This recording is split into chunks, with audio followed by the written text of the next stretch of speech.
Bismillahirrahmanirrahim. Assalamualaikum warahmatullahi wabarakatuh. Teman-teman, terima kasih banyak telah bergabung kembali dalam channel untuk kita belajar kitab karangan Ibnu Rushdi yang bernama Bidayatul Mujtahid wa Nihayatul Muqtasid, yang kita bahas untuk pertemuan pertama ini tentang kitab Thaharah ini ya.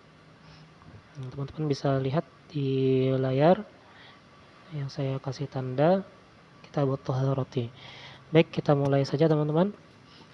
Bismillahirrahmanirrahim. Kitab atau pembahasan at-taharati, kebersihan atau kesucian, minal hadasi, min dari al-hadasi, hadas. Jadi pembahasan ini akan kita mulai dengan tentang kebersihan atau kesucian. Jadi dalam kitab fikih manapun pasti diawali dengan tentang hukum-hukum kebersihan. Pasti juga diawali dengan tentang pembahasan tentang air. Karena air merupakan alat untuk kebersihan. Baik, langsung kita lanjutkan di bawahnya. Fanaqulu, maka kami sampaikan, kata pengarang kitab ini, innahu, bahwasanya, ittafaqal muslimuna, sepakat orang Islam, ittafaqal sepakat al muslimuna orang Islam, ala atas anna taharata, anna bahwasanya at-taharata, kesucian, asyar'iyyata, dalam kriteria syariat Islam, taharatani, ada dua macam kesucian atau kebersihan. Yang pertama taharatun, kebersihan atau kesucian, minal hadasi, min dari al hadasi, hadas. Hadas itu kotoran yang tidak dapat terlihat. Contohnya seperti seperti orang yang seperti suami istri yang telah berhubungan intim. Nah, itu kalau secara zahir, secara fisik gak kelihatan kotornya, tapi itu dalam syariat Islam dianggap kotor, maka harus disucikan. Namanya itu kotorannya hadas namanya. Yang kedua wa taharatun, dan kesucian atau kebersihan, minal khubusi, min dari al khubusi, kotoran. Nah, kalau khubus ini adalah kotoran yang dapat terlihat. Contohnya seperti najis, kotoran kotoran misalkan darah dan lain sebagainya. Itu namanya khubus. Nah, dua macam ini dalam Islam harus dibersihkan. Harus dibersihkan. Nah, terus kita lanjutkan teman-teman. Wattafaqu, dan mereka sepakat, ala atas anna taharata, anna bahwasanya at-taharata, kebersihan atau kesucian itu, minal hadasi, anna taharata, bahwasanya kesucian, minal hadasi, daripada hadas, salah satu asnafin, ada tiga macam. Jadi kesucian tadi ada dua macam ya, taharah tadi. Ada suci dari hadas, ada lagi suci dari khubus atau najis. Nah, mungkin teman-teman bisa lihat ya. Mohon maaf tulisannya seperti ini karena keterbatasan alat untuk menulisnya. Karena ini pakai HP aja. Mohon maaf. Oke. Jadi suci itu kan ada dua macam, ada suci dari hadas, ada lagi suci dari khubus atau daripada najis. Dari khubus atau dari najis. Nah, kalau misalkan suci dari hadas itu ada tiga macam ya. Kalau suci dari hadas itu ada tiga macam. Yang pertama wudu'un, yang pertama wudu. Yang kedua waguslun, dan mandi. Oke, yang ketiga tayammum. Oke, wabadalun, dan pengganti minhuma dari keduanya, bahwa yaitu at-tayammumu, tayammum. Jadi bagi orang yang tidak bisa melakukan wudu, tidak bisa mandi menggunakan air karena misalkan ada penyakit di badannya yang enggak boleh kena air, atau misalkan karena dingin banget, nah maka itu boleh diganti dengan tayammum. Nah, tayammum nanti caranya dengan menggunakan debu atau tanah yang berdebu. Baik. Nah, kenapa hal itu diperintahkan, disuruh melakukan bersuci dari hadas dengan wudu, mandi, dan tayamum tadi? Wazalika, dan hal itu litadhammuni, karena ada kandungan, zalika, dalam hal itu, yakni perintah untuk melakukan taharah.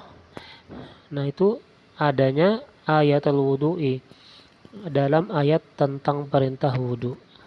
Jadi ada dalam Al-Quran ayat memerintahkan wudhu. Di sana juga terdapat perintah sekaligus untuk mandi wajib dan juga tayamum bagi orang yang berhalangan menggunakan air. Al-waridatu yang tercantum dalam Al-Quran atau al-waridah yang terdapat dalam Al-Quran fi zalika fi pada zalika hal itu, yakni pada wudhu, mandi dan tayamum. Baik, fal nabda'u maka kita akan memulai min dari zalika hal itu, dari 3 macam tadi, baik itu wudhu, mandi dan tayamum, bil qauli dengan pembahasan fil wudu'i dalam masalah wudhu. Fanaqulu maka kami sebutkan, kata beliau, abwabal wudu'i boleh ya, abwaba boleh, abwaba boleh, abwabu. Abwaba beberapa bab al wudu'i tentang wudhu. Jadi wudhu di sini dibahas dalam beberapa bab. Oke, innal qawla inna bahwasanya al qawla pembahasan al muhita yang meliputi atau mencakup bi usuli hadhil ibadah dengan dasar-dasar hadhil ibadah ini yang halsiru terhingga atau terhimpun fi khamsati abwabin dalam 5 bab. Al-babul awal, bab yang pertama, fit dalili ala wujubiha, dalil tentang wajibnya berwudu. Nanti dibahas dalam bab yang pertama. Wa ala man tajibu, dan atas siapa wudu itu wajib, juga dibahas dalam bab yang pertama. Wa mata tajibu, dan kapan wajib kita melakukan wudu, juga dalam pembahasan bab pertama. Kemudian yang kedua, asani yakni bab yang kedua, fi ma'rifati af'aliha, fi pada ma'rifati mengetahui af'aliha tata caranya. Jadi bagaimana cara wudhu, membasuh wajah dari mana ke mana, misalkan batasnya, terus tangan sampai mana ke mana batasnya, itu dalam pembahasan bab kedua ya. Kemudian yang ketiga, asarisu bab yang ketiga, fi ma'rifati untuk mengetahui ma bihi tuf'alu, dengan alat apa wudhu itu dilakukan. Wahwal ma'u yakni air, nanti juga dibahas tentang air. Airnya nggak sembarangan, jadi nggak semua air tuh bisa dipakai untuk berwudu. Jadi ada kriteria-kriteria tertentu daripada air itu yang boleh digunakan untuk berwudu. Kemudian yang keempat, pembahasan yang keempat, fi ma'rifati nawaqidhiha, untuk mengetahui hal-hal yang membatalkannya. Nawaqidhiha itu hal-hal yang membatalkan.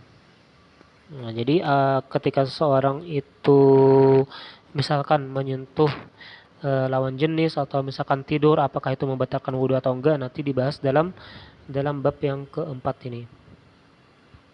Baik, selanjutnya al-khamisu yang terakhir, bab tentang bab kelima ya. Bab kelima, fi ma'rifatil asya allati tuf'alu min ajliha.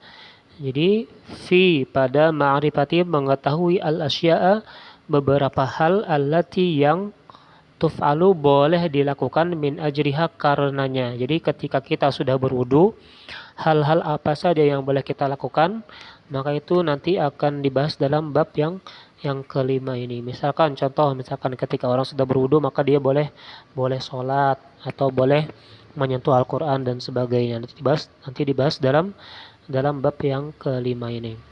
Ya baik teman-teman, mungkin sampai sini dulu pembahasan kita kali ini, mudah-mudahan bermanfaat. Apabila ada kekurangan, koreksi dan sebagainya, bisa disampaikan dalam kolom komentar. Terima kasih teman-teman. Assalamualaikum.